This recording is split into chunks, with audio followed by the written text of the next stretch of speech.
பாஜக பிரமுகர் கொலை வழக்கில் திமுகவைச் சேர்ந்த ஊராட்சி மன்ற தலைவரும் அவரது மகனும் கைது செய்யப்பட்டு சிறையில் அடைக்கப்பட்டுள்ளனர். ஊழலை சுட்டிக்காட்டியதற்காக கொலை செய்யப்பட்டதாக கூறப்படுவது உண்மையா? வேலூர் மாவட்டம் கேவிக்குப்பம் அடுத்த நாகல் கிராமத்தை சேர்ந்தவர் விட்டல்குமார்.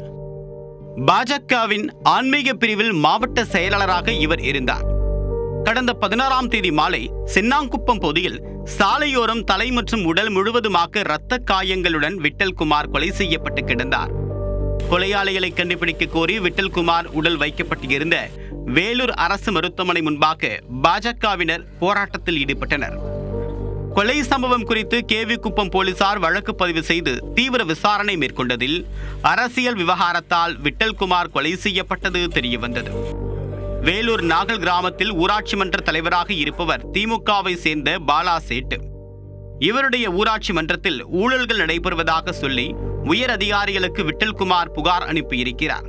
இதனால் திமுகவை சேர்ந்த ஊராட்சி மன்ற தலைவர் பாலா சேட்டுக்கும் பாஜக நிர்வாகி விட்டல்குமாருக்கும் இடையே முன்விரோதம் ஏற்பட்டுள்ளது.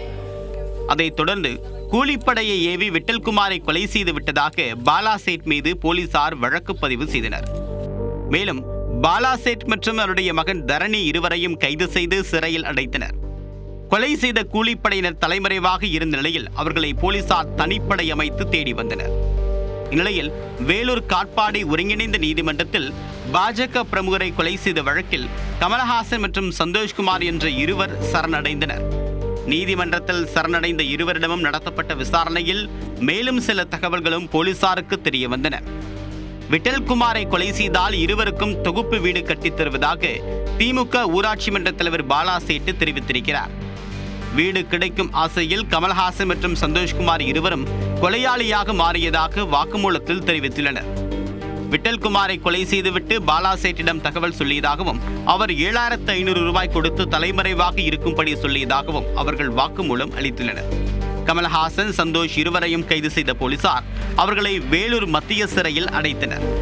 கொலை வழக்கில் பாலா சேட்டுவின் இன்னொரு மகனும் வழக்கறிஞருமான ராஜேஷ் மற்றும் அதே பகுதியை சேர்ந்த தினேஷ் இருவரும் தலைமறைவாக உள்ளனர். அவர்களை பிடிக்கக்கூடிய முயற்சியில் போலீசார் தீவிரமாக ஈடுபட்டு வருகின்றனர். பாஜக நிர்வாகியை திமுகவை சேர்ந்த ஊராட்சி மன்ற தலைவர் மற்றும் அவருடைய மகன்கள் சேர்ந்து கொலை செய்த சம்பவம் இரு கட்சியினரிடமும் அதிர்ச்சியை ஏற்படுத்தியுள்ளது.